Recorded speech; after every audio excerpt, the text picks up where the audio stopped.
पीले दांत वाली बहू। रंजना कभी ब्रश नहीं करती थी। उसे कितनी बार उसके माँ बाप ने डांटा, लेकिन उसका कोई असर उस पर होता ही नहीं था, जिस कारण से उसके दांत पीले पीले हो जाते हैं। शादी के बाद अरे बहू, वैसे तो तुझ में कोई कमी नहीं है, पर तेरे दांत इतने पीले कैसे हैं बेटा? कैसे मतलब? कोई सर्जरी थोड़ी ना कराइए।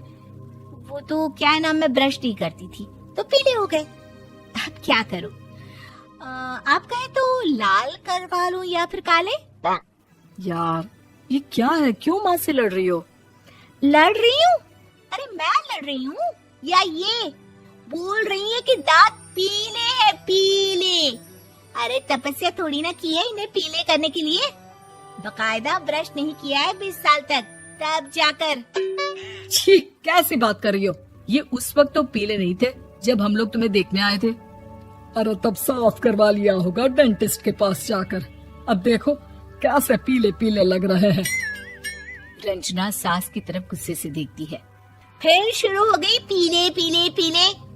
अरे पीले तो तब भी थे जब मेरे हाथ का रसगुल्ला उड़ा उड़ा कर खा रही थी और बोल रही थी, लड़की नहीं गुणों का खजाना दे रहे भाई साहब आप। खैर, अब वो लोग करते भी तो क्या करते, पीले दांत वाली बहू पल्ले पड़ी थी तो झेलना तो था ही। एक दिन कीर्तन में रंजना गाना गा रही थी। अरे कमला बहन, माँ का द्वार है, यहाँ तो सब शुद्ध होकर आते हैं, फिर अपनी बहू को ब्रश भी नहीं करवाती तुम। दूर से पीले पीले दांत भक्ति में बाधा उत्पन्न कर रहे हैं।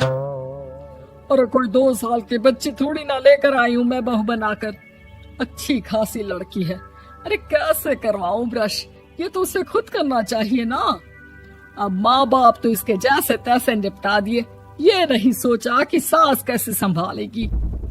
सास बहू को लेकर घर आ जाती है, लेकिन सोच लेती है कि अब इसे लेकर कहीं नहीं जाएगी।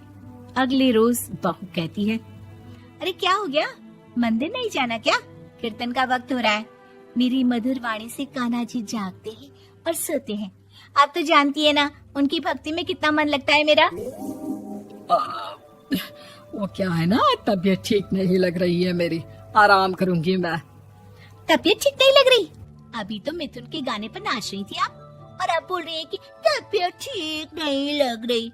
अरे भक्ति में मन लगा लो सासू माँ, ऊपर जाना है, क्या मुंह दिखाओगी आप? हाँ?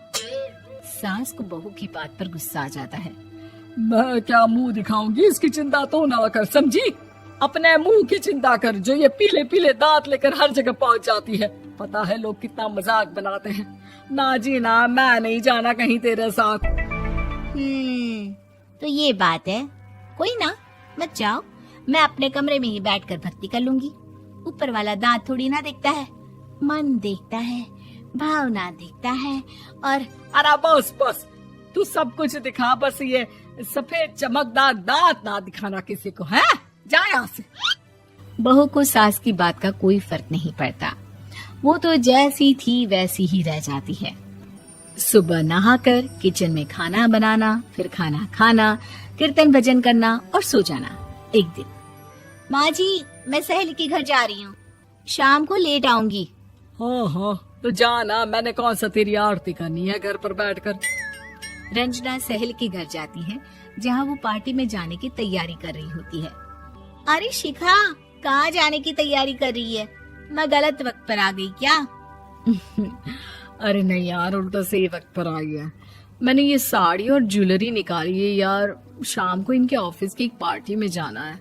बताना कैसा लग रहा है ये सब? नहीं यार, इस ड्रेस के साथ तो वो वाली ज्वेलरी अच्छी लगेगी। हाँ हाँ सही बोल रही है, मैंने ध्यान ही नहीं दिया। वैसे तो हमेशा से मस्त फैशन सेंस रखती है। तो बड़ा जाती होगी ना पति के साथ पार्टी में। रंजना कुछ नहीं बोलती, बस सोचती है कि यार काश ये बात सही हो जाती, पर मैं क्यों नहीं जाती पार्टी में? क्या इन लोगों की कोई पार्टी होती नहीं होगी? रंजना घर आती है और रात में पति से सवाल करती है, एक बात बताइए, आप मुझे किसी पार्टी में क्यों नहीं ले जाते?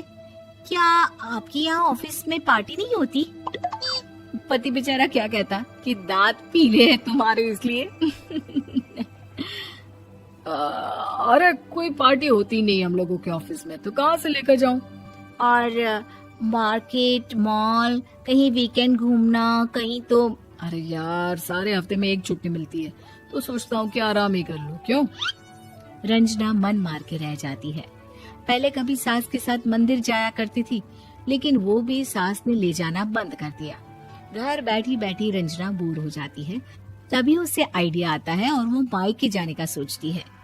सासू माँ, 2 दिनों के लिए मम्मी के घर जा रही हूँ। अच्छा अच्छा ठीक है, आराम से जा। और हाँ, माँ से कुछ अच्छी आदत सीख कर आना कि कैसे शरीर के हर भाग की तरह दांतों की सफाई भी जरूरी होती है, समझी? शुरू हो गई ना आप। वो लोग आपकी तरह नहीं है कि छोटी छोटी बात का बतंगड़ बना दे। उन लोगों के लिए मैं मायने रखती हूँ, ना कि मेरे पीले पीले दांत। रंजना माँ को बिना बताए उन लोगों को सरप्राइज देती है, लेकिन जैसे ही वो दरवाजे पर पहुंचती है, अंदर देखती है कि घर वाले कहीं जा रहे होते हैं। अब माँ, काश रंजना दीदी के दांतों वाली प्रॉब्लम नहीं होती, तो वो भी हम लोगों के साथ चलती ना बुआ जी की बेटी की शादी में। हाँ बेटा, लेकिन अब उसे कौन समझाए कि उसको उसके पीले दांत नहीं दिखते, लेकिन उसके आसपास के लोगों को कितना एम्बैरेसिंग फील कराते हैं। मुझे तो कितनी बार उसके स्कूल की टीचर ने शिकायत की कि उसके साथ कोई लड़की बैठना भी नहीं चाहती, और ना ही कॉलेज में कोई उससे बात करना चाहता था। लेकिन पता नहीं क्यों उसे ये बात समझ में ही नहीं आती। कोई कमी नहीं है उस लड़की में, बस यही कि दांत पीले हैं। वो तो भला हो जीजा जी और उनकी माँ का, जो दीदी को जैसी है वैसे ही रखा हुआ है।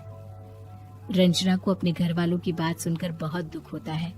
वो सोचती है कि वो क्या करे, लेकिन फिर वो सीधा डेंटिस्ट के पास जाती है, अपने दांत चमकाती है और कसम खाती है कि वो रोज ब्रश करेगी। अरे क्या हो गया? तुम तो 2 दिनों के लिए गई थी ना। पर कोई ना, अच्छा है, चलो आ गई तो। रंजना सास के सामने आकर खड़ी हो जाती है और पूरी स्माइल करती है, उसके चमकदार दांतों को दिखाती हुई। हैं? चले मंदिर।